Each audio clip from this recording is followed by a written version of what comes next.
पास 7 cervical वर्टिब्रस, जो 7 cervical वर्टिब्रस थे उसको अगर आप रिकॉल करें, इसमें मैंने इंपॉर्टेंट चीज क्या बताई, इसके ट्रांसवर्स प्रोसेस में फोरामेन ट्रांसवर्सेरियम था जिसमें वर्टिब्रल आर्टरी असेंड करेगी, which is the first branch of the first part of subclavian artery, और ये एंटर होगी स्कल में through foramen magnum. It will come to lie in front of medulla oblongata will unite at pontomedullary junction to form basilar artery. याद है आपको सारा?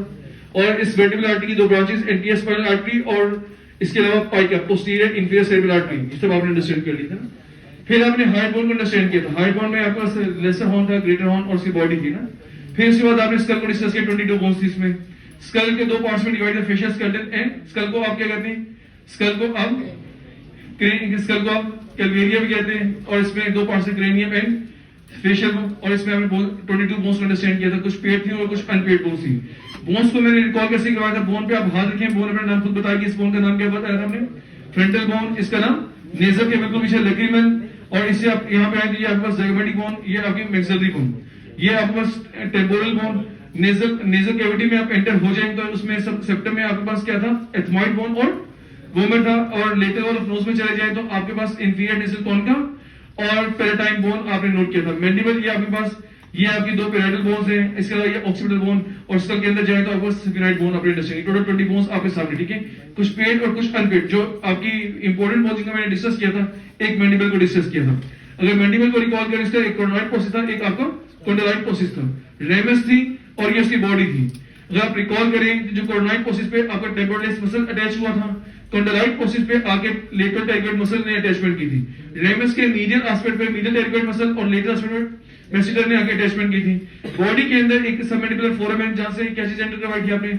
Inferior alveolar nerve, branch of the posterior division of mandibular division of trigeminal nerve. उसको आपने आगे जब run करवाया तो यहां से एग्जिट किस फोरामेन करा था? Mental foramen. ठीक है, और इसी नर्व ने इंफीरियर टीथ को भी सप्लाई किया था. और इसके बाद आपने ये नोट अंडरस्टैंड किया था, जब आपके inferior alveolar nerve mandibular foramen में एंटर होने देती है उससे पहले एक ब्रांच देती है. उस ब्रांच का नाम क्या था? Nerve to mylohyoid. और nerve to mylohyoid has to supply mylohyoid muscle and anterior belly digastric muscle. ये आपने अंडरस्टैंड किया था. फिर इसके बाद आपने जो बोन डिस्कस किया, टेम्पोरल बोन को नोट किया था. टेम्पोरल बोन के 6 पार्ट्स नोट किए थे आपने. स्किवस पार्ट, इसके अलावा zygomatic process, mastoid process, styloid process, इनके दरमियान फोरामेन, सबमेस्टॉइड फोरामेन. इसका पिटस पार्ट और टेगमेंट टेम्पेनाई, ये आपने नोट किया था. और petrous part is a part of the temporal bone जो मिडिल और पोस्टीरियर ग्रेवियल फोसा के दरमियान बाउंड्री का काम करते हैं. और इसी में एक फोरामेन जिसका नाम था इंटरनल एकोस्टिमिटस, जहां से 3 स्ट्रक्चर पास करेंगे, 7th 8th नर्व और 11th आर्टरी पास करेगी. इसी पिटस पार्ट के अंदर आपके पास मिडल एक कैविटी और इंटरनल, जो कल आपने इन डिटेल डिस्कस किया आपने. ठीक है, फिर इसके बाद आपने एथमॉइड बोन को नोट किया था. एथमॉइड बोन के भी 6 पार्ट्स आपने नोट किए थे. उनमें वर्टिकल पार्ट जो ऊपर उसका नाम था क्रिस्टा गिराए, उसके नीचे perpendicular plate of ethmoid bone, और जो इसके पास हॉरिजॉन्टल ग्रेविफॉर्म प्लेट थी, और ग्रेविफॉर्म प्लेट से लेकर आपके पास ऑर्बिटल प्लेट थी. ऑर्बिटल प्लेट ने क्या काम किया था? Orbital plate is going to form the medial wall of the orbit and lateral wall of the nose. और उसमें एक स्पेस, उसका नाम था एथमॉइडल एयर साइनस. 3 पार्ट्स में डिवाइड किया था, interior ethmoidal sinus, middle and posterior ethmoidal sinus. Posterior ethmoidal sinus की ओपनिंग कहां बड़ी थी आपने? सुपीरियर नेजल मीडियस में बड़ी थी आपने. और इंटीरियर और मिडल एथमॉइडल साइनस की ओपनिंग कहां बड़ी थी आपने? मिडल नेजल मीडियस में. मिडल नेजल मीडियस में इंटीरियर एथमॉइडल एयर साइनस की ओपनिंग भी थी, मिडल एथमॉइडल एयर साइनस की ओपनिंग भी थी, उसमें फ्रंटल साइनस की ओपनिंग भी थी, और उसमें आपके पास मैक्सिलरी साइनस की ओपनिंग भी थी. और लेटरल वॉल ऑफ नोज में जो सबसे ऊपर पैसेज, उसका नाम था स्फीनोएथमॉइडल रिसेस, उसमें ओपनिंग थी, ओपनिंग फॉर स्फीनोइडल एयर साइनस.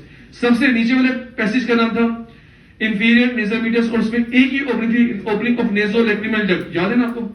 फिर इसके बाद आपने नोट किया था कि ऑर्बिटल प्लेट से दो आपकी शेफलेक्स स्ट्रक्चर हैंड करती हैं. उनका नाम रखा था सुपीरियर नेजल कॉन का एंड मिडल नेजल कॉन का. ये आपकी एथमॉइड बोन थी. फिर आपने सेफिनाइड बोन को अंडरस्टैंड किया. सेफिनाइड बोन में बॉडी थी. बॉडी के अंदर एक फोसा जिसका नाम था हाइपोफिजियल फोसा, उसमें स्पेस, उसका नाम था स्फीनोएथमॉइडल रिसेस. उसके नीचे प्रोसेस का नाम था टेरिगोइड प्रोसेस. टेरिगोइड प्रोसेस से 2 प्लेट्स हैंग करने का नाम था medial pterygoid and lateral pterygoid plate. Lateral pterygoid plate के मीडियल एस्पेक्ट से मीडियल टेरिगोइड मसल ने ओरिजिनेट किया था. लेटरल टेरिगोइड प्लेट के लेटरल एस्पेक्ट से लेटरल टेरिगोइड मसल ने ओरिजिनेट किया था. इसके 2 विंग थे, एक का नाम लेसर विंग और एक का नाम ग्रेटर विंग था. लेसर विंग और ग्रेटर विंग के दरमियान जो फोरामेन, उसका नाम था superior orbital Fisher. Superior orbital Fisher से क्या क्या स्ट्रक्चर पास करते हैं आप जानते हैं. ठीक है, जो सुपीरियर ऑर्बिटल फिशर से स्ट्रक्चर पास करते हैं उनमें से आपके पास 3rd nerve, 6th nerve, 4th nerve और 5th नर्व की जो ऑप्थेल्मिक डिवीजन की 3 ब्रांचेस कौन सी थी आपके पास? लेक्रिमल ब्रांच, फ्रंटल ब्रांच और नेज़ोसेलुलर ब्रांच. और इसके अलावा एक ऑप्थेल्मिक आर्टरी भी यहां से पास की थी. ठीक है। इसके अलावा आपने नोट किया जो ग्रेटर विंग और sphenoid bone that is going to form the floor of middle cranial fossa, roof of infratemporal fossa, lateral wall of the orbit. इसमें पार्टिसिपेट किया था, मैंने बताया था आपको।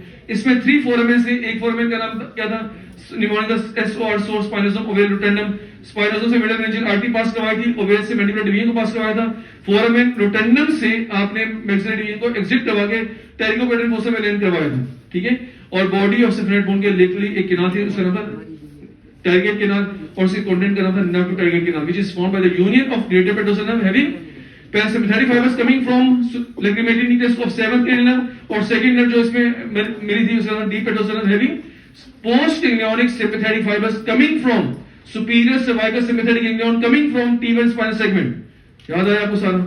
फिर इसके बाद आपने जो नेक्स्ट चीज डिस्कस की थी उसका नाम था, ये आपने मेन बोन्स डिस्कस करनी, टेम्पोरल बोन, स्क्राइड बोन, और इसके अलावा आपने एथमॉइड बोन और आपका मैंडिबुलर बोन, ये तमाम बोन्स आपने अंडरस्टैंड किए। इसके बाद फिर आपने मसल्स को स्टार्ट किया था ना, और मसल भी आपने इस अंदाज में स्टार्ट किए थे कि नर्व्स के हिसाब से।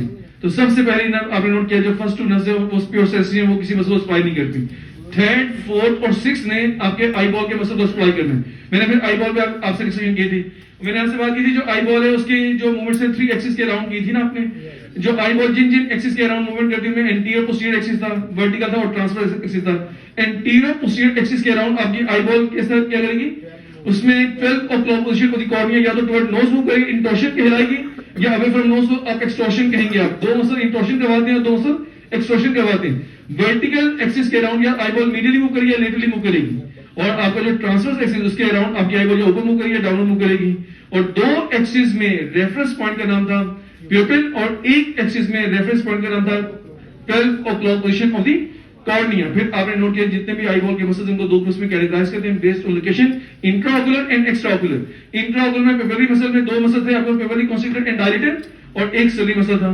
पेपरली डायलेटर को सिम्पैथेटिक सप्लाई और पेपरली कॉन्स्ट्रिक्टर और सिली मसल को parasympathetic supply from 3rd cranial nerve Edinger Westphal nucleus, ठीक है।